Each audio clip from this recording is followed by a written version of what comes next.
Shalom dan puji Tuhan atas kebaikan Tuhan pada setiap kita sehingga minggu ini kita boleh bersama lagi di dalam mempelajari pelajaran sekolah sahabat kita melalui ringkasan pelajaran sekolah sahabat pelajaran yang ke-8 yang bertajuk Perjanjian di Sinai. Untuk memulai pembelajaran kita, mari kita berdoa. Bapa di surga, terima kasih atas kebaikan-Mu karena bersama dengan kami sementara kami mendengar dan mempelajari pelajaran sekolah sahabat kami pada minggu ini. Di dalam nama Yesus kami berdoa. Amin.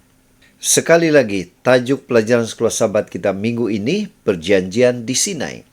Saudara, di hadapan kita atau di screen kita adalah ayat-ayat yang ada baiknya kita membacanya sehingga itu akan membantu kita di dalam mempelajari pelajaran sekolah sahabat kita pada minggu ini. Nah, ayat hafalan terdapat di dalam Keluaran 19 ayat 4 hingga 6. Versi Borneo mengatakan, "Kamu telah melihat apa yang aku lakukan atas warga Mesir, dan bagaimana aku telah mengangkat kamu seperti di atas sayap burung rajawali, serta membawa kamu ke hadiratku. Sekarang, jika kamu sungguh-sungguh mematuhiku dan taat memegang perjanjianku dengan teguh, maka kamu akan menjadi hartaku yang istimewa antara segala bangsa. Karena seluruh bumi milikku, bagiku kamu akan menjadi kerajaan para imam dan bangsa suci. Firman inilah yang harus kau sampaikan kepada orang Israel." Pendahuluan pelajaran sekolah sahabat kita. Peristiwa menyeberangi Laut Merah merupakan satu tonggak penting bagi Israel.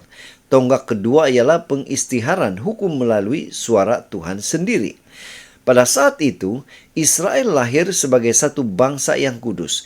Mereka menerima peraturan yang akan mengurus tabir kewujudan mereka. Namun, peraturan itu lebih daripada sekadar undang-undang agama, sivil atau kesehatan.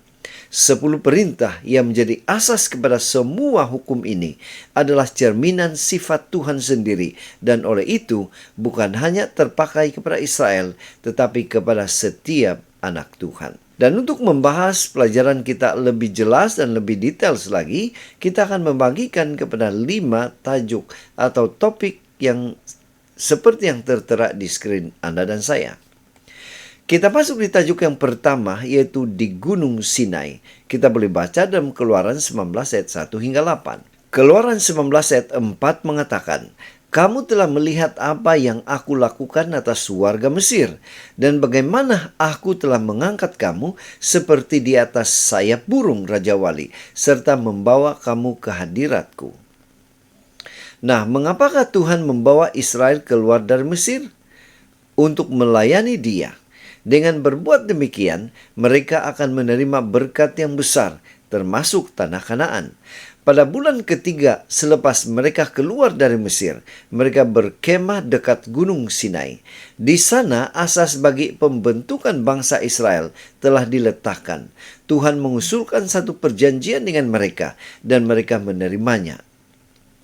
Dengan menerima perjanjian itu, nah, apakah yang akan Israel jadi? Pertama, mereka akan menjadi umat yang kudus. Mereka akan mendedikasikan diri kepada Tuhan dan menyatakan sifatnya. Kedua, kerajaan imam. Mereka akan menghubungkan bangsa-bangsa lain dengan Tuhan dan mengajarkan hukum-hukumnya. Dan ketiga, harta khazanah istimewa daripada Tuhan.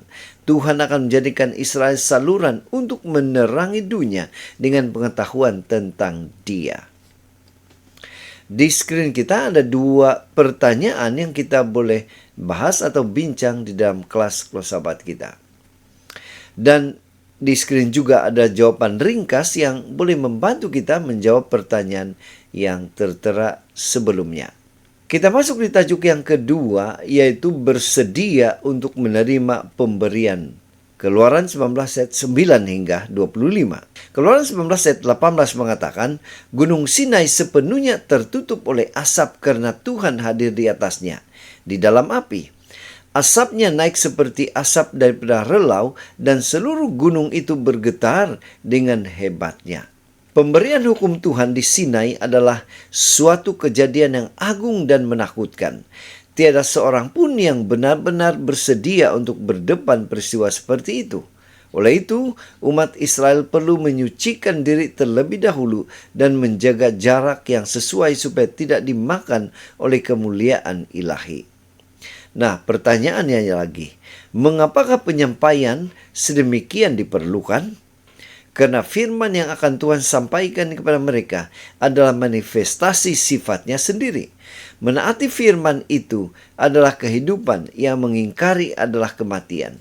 Israel perlu benar-benar menyadari betapa serius dan pentingnya kata-kata perjanjian, yaitu 10 perintah. Keluaran 34 ayat 28.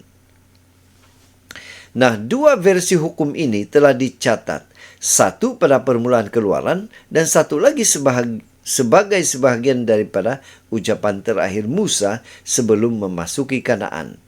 Walaupun penyampaiannya kelihatan menakutkan, hukum itu sebenarnya mencerminkan yang terbaik daripada sifat Tuhan, yaitu kasih. Dan di skrin kita ada dua pertanyaan yang kita boleh bincang di dalam kelas-kelas sahabat kita. Dan juga saya sertakan jawaban ringkas kepada pertanyaan-pertanyaan itu. Tajuk yang ketiga, hadiah dekalog. Keluaran 20 ayat 17. Keluaran 20 ayat 1 hingga 17. Nah, Keluaran 20 ayat 2 mengatakan, Akulah Tuhan Allahmu yang membawa kamu keluar dari tanah Mesir, dari tempat perhambaan. Tuhan memperkenalkan hukum dengan menjelaskan fungsi utamanya. Aku telah menebus kamu daripada dosa, maka inilah yang harus kamu lakukan mulai sekarang. Mentaati hukum adalah bagi kita satu tindak balas terhadap penebusan. Ia adalah jawaban kasih kepada kasih yang telah diterima. Kemudian kasih adalah kegenapan hukum. Roma 13 ayat 10. Mengasihi Tuhan. Nah, menghormati dan memuliakan Tuhan dengan memberikannya tempat pertama dalam hidup kita. Kedua, menghormati Tuhan Allah menggantikannya dengan mana-mana berhala. Ketiga, menghormati nama, reputasi dan sifat Tuhan. Dan yang keempat, menghormati hari rehat dan ibadahnya, yaitu Sabat. Mengasihi sesama, yaitu menghormati ibu bapa, menghormati kehidupan nyawa, menghormati perkawinan, menghormati harta benda orang lain, dan menghormati reputasi orang lain. Menghormati diri sendiri supaya watak tidak dicemari oleh keinginan sendiri. Di skrin kita ada satu pertanyaan yang kita boleh bincang di dalam kelas-kelas sahabat kita. Jawaban ringkas juga saya sertakan. Semoga ini membantu kita di dalam membahas soalan tersebut. Kita masuk di tajuk yang keempat, yaitu fungsi berbeza hukum Tuhan. Oleh itu hukum Taurat adalah guru kita yang membawa kita kepada Kristus untuk diperbenar oleh iman. Galatia 3 ayat 24. Nah, apakah beberapa fungsi hukum?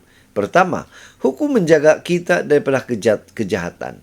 Ia memberi kita hikmat, ia memberi kita kebebasan, ia memberi kita damai, ia memberi kita kemakmuran, ia menunjukkan dosa, ia menuntun kita kepada Kristus. Keselamatan bukanlah antara fungsinya. Hukum itu seperti cermin yang memantulkan dosa-dosa kita. Memecahkan cermin tidak akan menghapus kotoran, mengabaikannya juga tidak akan menghapuskannya. Tetapi tanpa cermin, yaitu hukum, kita tidak akan tahu bahwa kita bernoda atau berdosa, dan bahwa kita memerlukan pembersihan Kristus untuk menyucikan kita. Alkitab jelas, hukum itu baik. Merenungkannya adalah satu kesukaan. Oh, betapa aku mengasihi hukum-Mu. Aku merenungkannya sepanjang hari. Mazmur 119 ayat 97. Nah, di skrin kita ada dua pertanyaan yang kita boleh bincang di dalam kelas-kelas sahabat kita. Dan juga saya sertakan jawaban ringkas kepada pertanyaan tersebut. Semoga ini boleh membantu di dalam mempelajari pelajaran sekolah sahabat kita. Kita masuk di tajuk yang keempat, yaitu hukum Tuhan sebagai janjinya untuk kita. Nah, dan dia memberitahukan kepadamu perjanjiannya yang diperintahkannya kepadamu untuk dilakukan. 10 firman itu, lalu dia menuliskannya pada 2 loh batu. Ulangan 4 ayat 13. Nah, dalam bahasa Ibrani, 3 kali 10 perintah disebut. Ia dinamakan sebagai 10 firman. Mari kita renungkan hal ini. Apa maksud kita apabila berkata kepada seseorang, saya memberi kamu kantah saya. Nah, sebenarnya kita tidak memberikan apa-apa benda. Kita sedang membuat satu janji.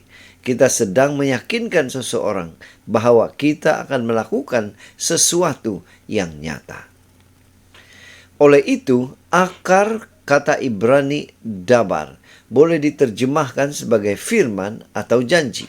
Contohnya, tidak ada satupun firman, yaitu dabar daripada segala janji baiknya, dabar yang gagal, yang telah dijanjikannya melalui hambanya Musa. 10 perintah adalah 10 janji yang Tuhan berikan kepada kita untuk menuntun kita di jalan yang benar. Kristus adalah titik tamat hukum supaya pembenaran didapati oleh setiap orang yang beriman. Roma 10 ayat 4. Perkataan tamat, tanda kutip tamat, yang digunakan Paulus pada hukum dalam Roma 10 ayat 4 ialah telos. Nah, apakah maksud perkataan ini? Maksud utamanya ialah titik yang ditentukan sebagai had atau tujuan. Secara implikasi, yaitu maksud sekunder, kesimpulan, pengakhiran hasil tujuan, makna khususnya mesti ditentukan oleh ayat di mana ia digunakan. Jika kita menerjemahkannya sebagai tanda kutip Kristus adalah pengakhiran hukum, maka tidak ada lagi hukum sejak kematian Yesus. Oleh itu, tidak ada lagi dosa. Paulus akan bercanggah dengan dirinya sendiri. Tetapi jika kita menerjemahkannya sebagai tanda kutip Kristus adalah titik yang kepadanya hukum ditunjukkan, maka Paulus tetap konsisten karena hukum masih berkuat kuasa dan hukum itu menuntun kita kepada Kristus. Dan di skrin kita ada 3 pertanyaan yang kita boleh bincang di dalam kelas-kelas sahabat kita. Dan jawaban ringkas juga saya sertakan seperti yang tertera di skrin Anda dan saya. Pena Inspirasi menjelaskan, hukum Tuhan bukan hanya untuk orang Ibrani, tetapi amanah suci bagi seluruh dunia. 10 perintah yang ringkas namun menyeluruh ini ditetapkan untuk mengatur kehidupan manusia, merangkumi kewajiban kepada Tuhan dan sesama, berasaskan prinsip orang agung yaitu kasih. Jadi sahabat yang dikasihi dalam Kristus, daripada pelajaran kita pada minggu ini kita boleh menyimpulkan. Pertama, 10 perintah adalah cerminan watak Tuhan, yaitu untuk seluruh umat manusia. Kedua, hukum menuntun kita kepada Kristus. Ia menunjukkan dosa, memberi hikmat, damai, dan kebebasan, serta membawa kita kepada juru selamat. Ketiga, dasar hukum ialah kasih. Kewajiban manusia kepada Tuhan dan sesama berlandaskan kasih sebagai respon kepada penebusan. Dan di skrin kita ada 3 pertanyaan yang kita boleh bincang di dalam kelas-kelas sahabat kita. Sekian saja ringkasan pelajaran kelas sahabat kita pada minggu ini. Semoga ini membantu kita di dalam mempelajari pelajaran kelas sahabat kita. Tuhan memberkati kita. Kita berdoa. Bapa di surga, terima kasih karena menolong kami Tuhan sementara kami mempelajari pelajaran kelas sahabat kami pada minggu ini. Di dalam nama Yesus kami berdoa. Amin.